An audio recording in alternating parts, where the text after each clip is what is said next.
soy Nelly la Biohacker y estoy en el Biohacker Summit en Helsinki, Finlandia. Hoy con Kasper Van Der Meulen. Él es uno de los expertos número 1 del mundo en respiración. Y vamos a entrevistarlo porque respirar es el nuevo negro. Kasper, thank you so much for being today with us. And we've been hearing a lot about breathing. Breathing is the new what? Why is breathing so important now, or why are we caring? Well, I think it is because people want to do something that just works really well. And the awareness of breath has been growing over the past few years, and in the lifestyle and biohacking scene, I think people are more and more looking for something that they can do immediately, that they can feel immediately, and then have direct results. And out of all the biohacks that I know and that I've studied, breathing is the only thing where I can take anybody at any moment and within 5 minutes make them feel something really profound or make them feel really different. So I think that's why it's becoming so popular, because it works so fast and so directed. Are we people living in these cities breathing well? Well, most people are not breathing optimally, and most people are not using their breath. Well, there's two things. There's consciously using your breath as a tool to improve your life, and there is the way that you breathe from moment to moment, from day to day. And so this is kind of normal breathing. The way that you breathe in any moment of the day really determines how well your body produces energy. And I think most people breathe in a way that is deregulated. A lot of people breathe too fast, they breathe through their mouth, they don't use optimal breathing muscles or breathing function. And this is actually very harmful to our health. But we don't notice it immediately. So it's a very subtle change where the breathing is dysfunctional, and then over time, over the years, we build up, these wrong habits, they turn into bigger problems. And this is what most people in the modern world are working with. And how can we breathe on purpose? Well, breathing on purpose is a matter of simply taking time to sit with your breath and to make a conscious intervention to improve something about the function of your breathing. And this can be many things. For most people, this is improving the function of their diaphragm, for example, which is the most important breathing muscle that lives in the middle of your body, and it's the thing that kind of pulls your lungs open. So that's something you people can focus on. Sometimes it's more important to focus on slowing down the breath, breathing more minimal. Why?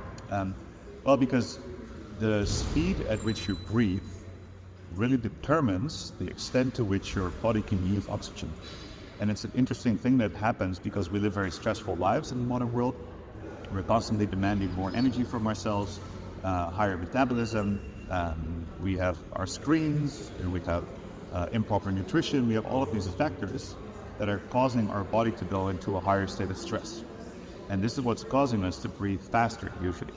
Now, it's a very funny thing with breathing that if you think that if you breathe more, we tend to think that you'll also get more oxygen.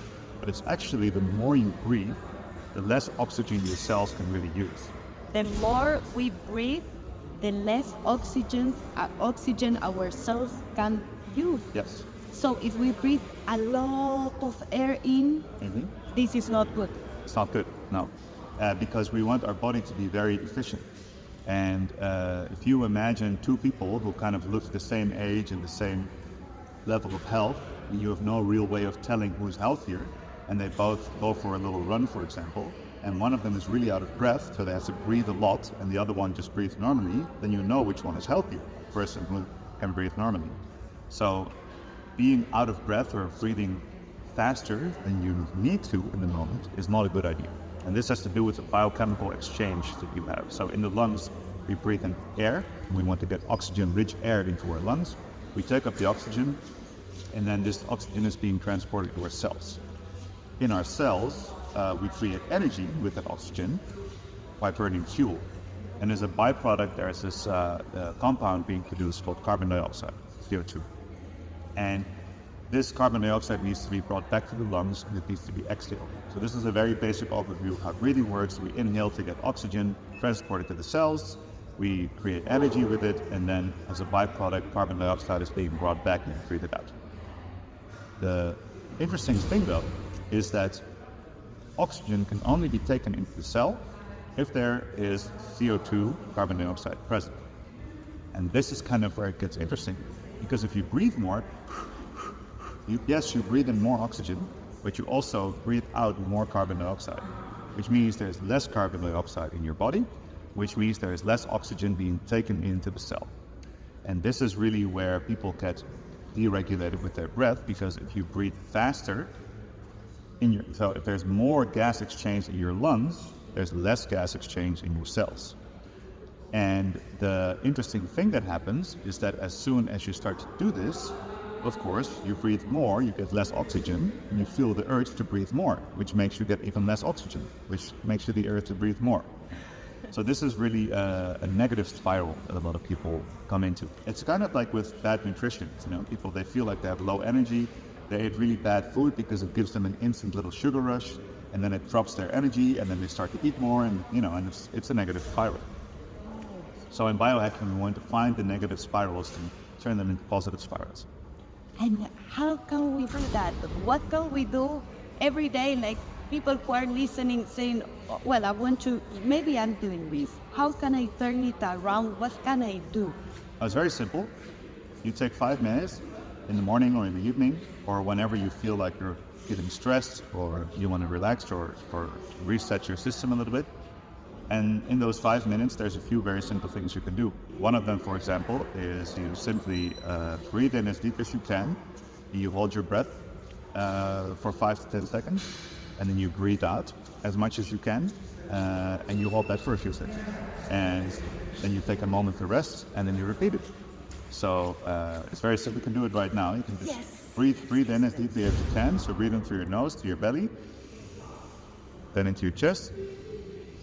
And take the last bit of air like this, and just hold it for 3, 2, 1, and then exhale, and then push it out. Keep blowing it out, all the way until it gets uncomfortable.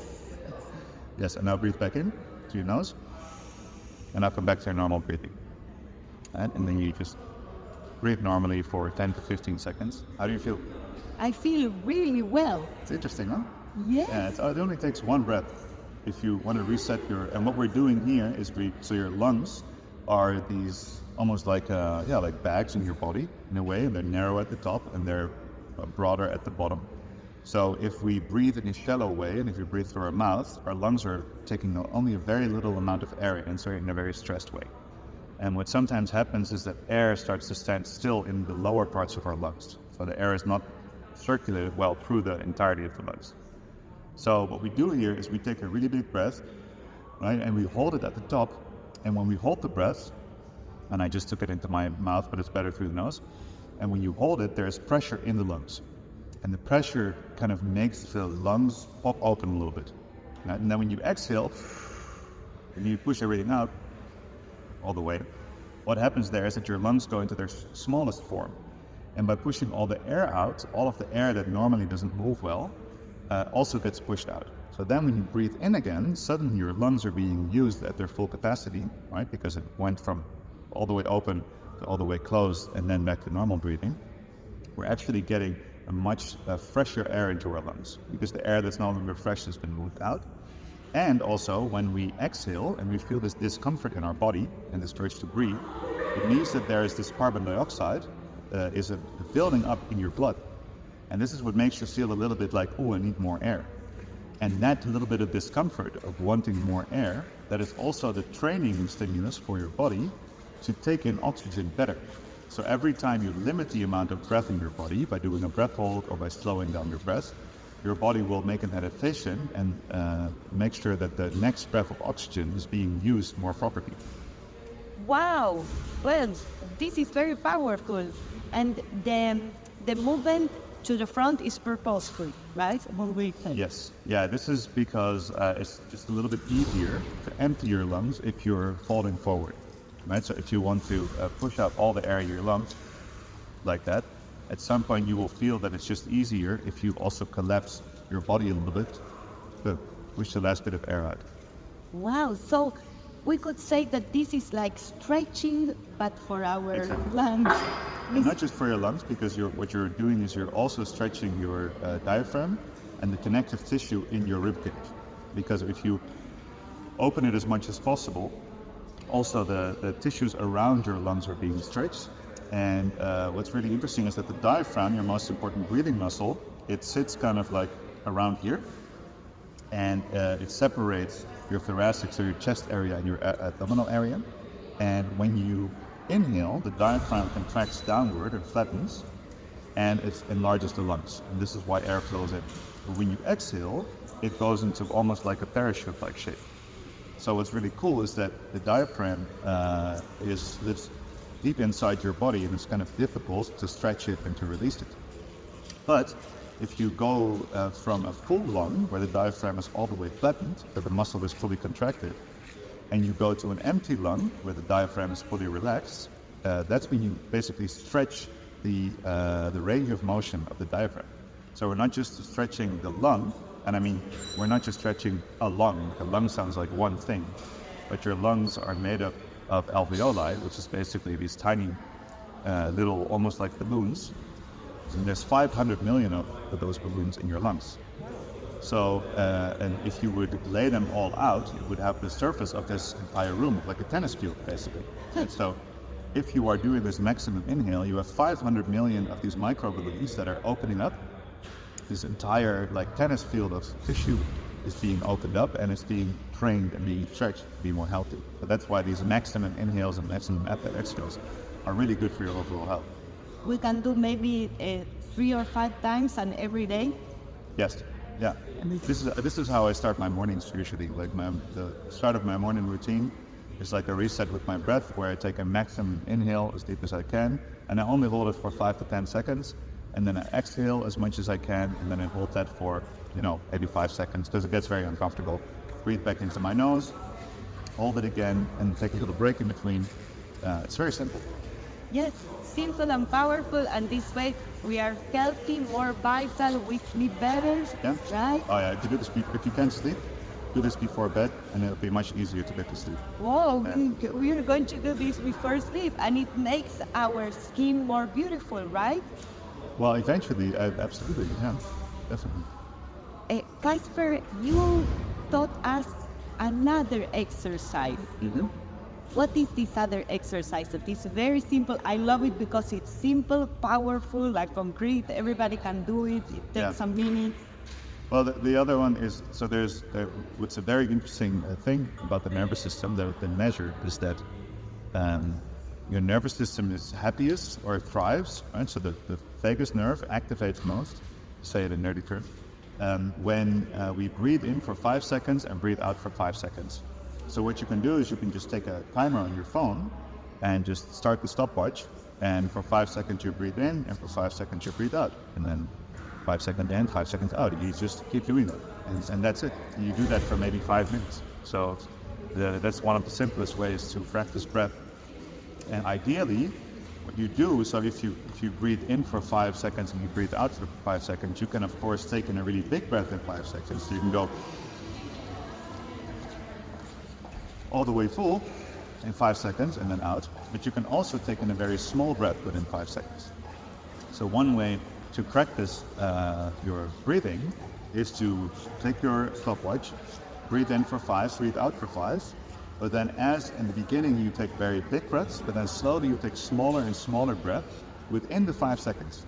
So it's still in 2, 3, 4, 5, and then out 2, 3, 4, 5. But within those 5 seconds you can take in a really full breath, or you can take in a really small breath in the same amount of time.